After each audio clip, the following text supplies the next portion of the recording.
بسم اللہ الرحمن الرحیم۔ السلام علیکم۔ سب سے پہلے درود و سلام حضور نبی کریم صلی اللہ علیہ وآلہ وسلم کی بابرکت ذات پر۔ حضرت عبداللہ بن مسعود عمرے کا احرام باندھے ماہ ایک جمعرات کے مکہ مکرمہ جانے کے ارادے سے تشریف لے جا رہے تھے کہ راستے میں ایک جنازہ دیکھ کر رک گئے، اور جب معلوم ہوا کہ جنازہ ابو ذر غفاری کا ہے تو عجیب جذباتی انداز میں فرمایا کہ مبارک ہوا، رسول کریم صلی اللہ علیہ وسلم نے سچ فرمایا تھا، ابو ذر اکیلا ہی جاتا ہے، اکیلا ہی مرے گا اور اکیلا ہی اٹھے گا۔ ابن مسعود نے نماز جنازہ پڑھائی اور اس طرح حضور صلی اللہ علیہ وسلم کے اس وارفتہ غلام کی زندگی اختتام کو پہنچی۔ یوں تو تمام صحابہ کرام خاتم النبیین نبی کریم صلی اللہ علیہ وآلہ وسلم سے والہانہ محبت کرتے تھے اور عشق مصطفیٰ کے سمندر میں غوطہ زن ہو کر اپنے دامن کو عقیدت و محبت کے سچے موتیوں سے مالا مال کرتے تھے۔ ہر ایک کا بارگاہ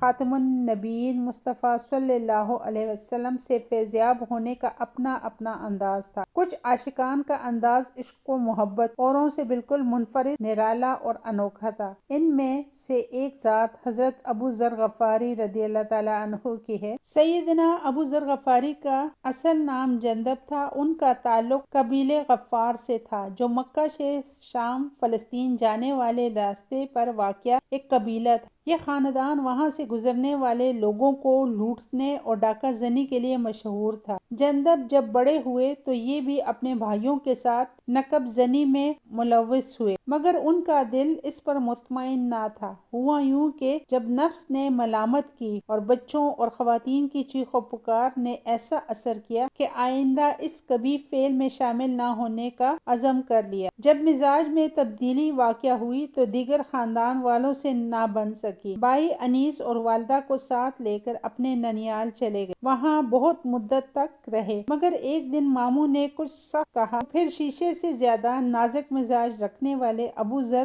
نے وہاں سے بھی کوچ کر لیا۔ بیچارہ ماموں روتے ہوئے پیچھے آ رہا تھا کہ خدارا نہ جاؤ، مجھ سے غلطی ہو گئی، مگر مزاج میں ایسی ترشی تھی کہ ان کی بات سنی انسنی کر دی۔ مکہ سے باہر کسی مقام پر ایک دن بیٹھے تھے کہ ان کے کانوں نے سنا کہ مکہ میں کوئی شخص نبوت کا دعویٰ کر رہا ہے۔ فوراً متوجہ ہوئے، اپنے بھائی انیس کو مکہ روانہ کیا کہ خبر لے آئے۔ کچھ مدت بعد وہ آئے اور ابو ذر رضی اللہ تعالیٰ عنہ سے کہا کہ وہ شخص اچھی عادتوں کی تعلیم دیتا ہے، لیکن مکہ کے لوگ اسے کاہن اور شاعر کہتے ہیں۔ انیس چونکہ خود شاعر تھا، اس لیے اس نے اس کی خود ہی بروقت تردید کی اور بھائی سے کہا کہ مجھے وہ شخص سچا لگا اور یہ لوگ جھوٹے۔ اتنا سننا تھا کہ ابو ذر غفاری تڑپ اٹھے اور مکہ کی جانب رہتے سفر باندھ لیا، جسے انہیں پورا یقین ہو کہ میری سالوں کی پیاس صرف یہی بجھ سکتی ہے۔ مکہ میں داخل ہوئے، مگر کسی سے پوچھے بغیر ہی اپنی مطلوبہ شخصیت کو ڈھونڈنے کا عزم کر لیا۔ انتظار کرتے رہے، یہاں تک کہ 30 دن اور 30 راتیں حرم میں ایسے ہی گزاری۔ کھانا ختم ہوا تو کئی دن زمزم کے پانی پر گزارا کر لیا۔ ایک دن آخر ہمت کر کے ایک شخص سے پوچھ لیا کہ جسے تم لوگ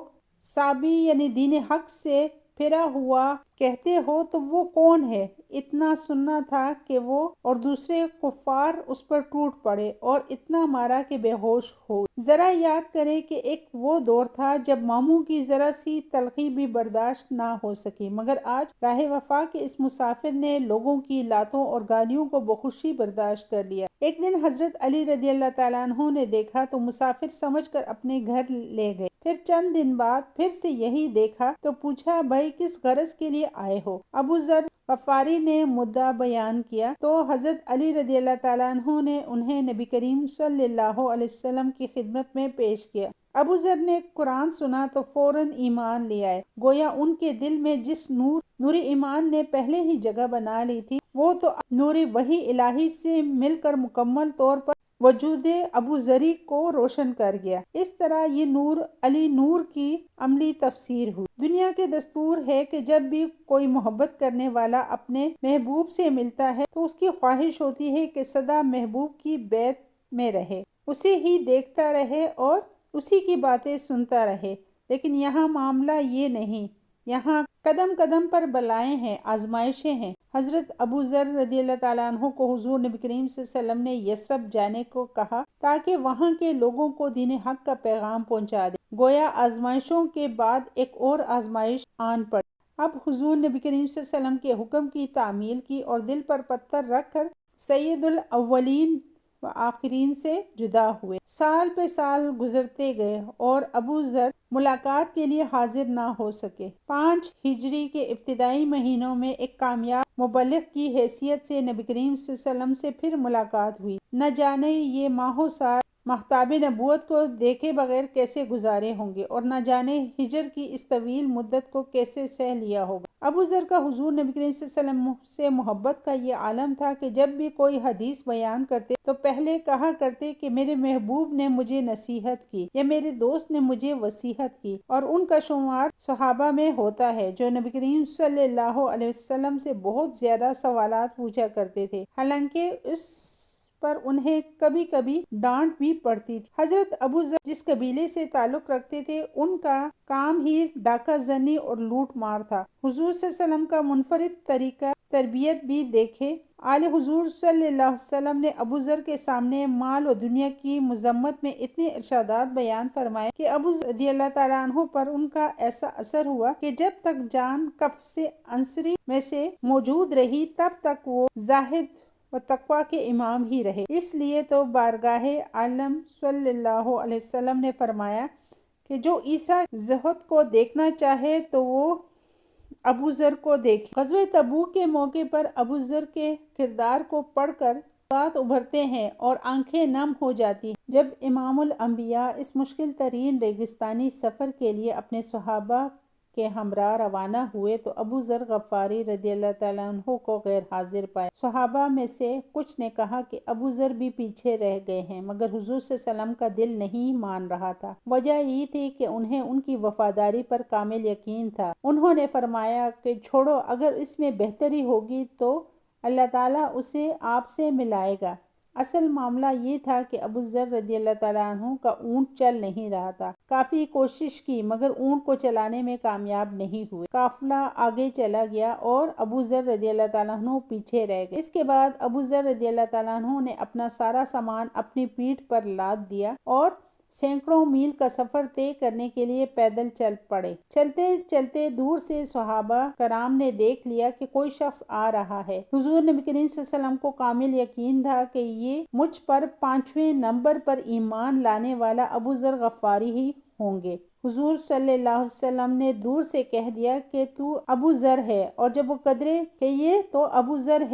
وہ قدرے نزدیک آ رہے تھے تو آقا دو جہاں نے حسرت برے لہجے میں فرمایا کہ اللہ تعالیٰ ابو ذر پر رحم کرے، یہ بیچارہ اکیلا چلتا ہے، اکیلا مرے گا اور اکیلا ہی اٹھایا جائے گا۔ آپ کے مزاج میں کافی تلخی پائی جاتی تھی۔ عوام کے ساتھ ساتھ صحابہ کرام میں سے بھی جو آپ رضی اللہ تعالیٰ عنہ سے ملنے آتے تھے ان پر بگڑتے، سوائے حضرت عمر رضی اللہ تعالیٰ عنہ۔ خاتم النبیین حضرت محمد صلی اللہ علیہ وسلم نے ابو ذر کو وصیت کی تھی کہ جب مدینہ کی آبادی حبل صلہ تک پہنچے تو تم شام کی طرف کوچ کرنا۔ حضرت عمر رضی اللہ تعالیٰ عنہ کے دور خلافت میں شام چلے گئے اور اس کے بعد مکہ مدینہ میں آیا کرتے تھے۔ حضرت عثمان رضی اللہ تعالیٰ عنہ کے دور خلافت میں ان سے کہتے کہ مجھے حضور صلی اللہ علیہ وسلم کی قبر مبارک کے جوار میں کچھ دن ٹھہرنے کی اجازت دے دو، اور وہ اجازت عطا کرتے تھے۔ وہ اتنے بہادر تھے کہ حق بات کہنے کے سلسلے میں کسی ملامت کرنے والے کی بالکل بھی پرواہ نہیں کرتے تھے۔ سونا چاندی جمع کر کے ذخیرہ کرنے کی سخت مخالف تھے اور اکثر سورہ توبہ کی آیت 34-35 سنایا کرتے تھے کہ جو لوگ سونا چاندی جمع کرتے ہیں اور اللہ کی راہ میں خرچ نہیں کرتے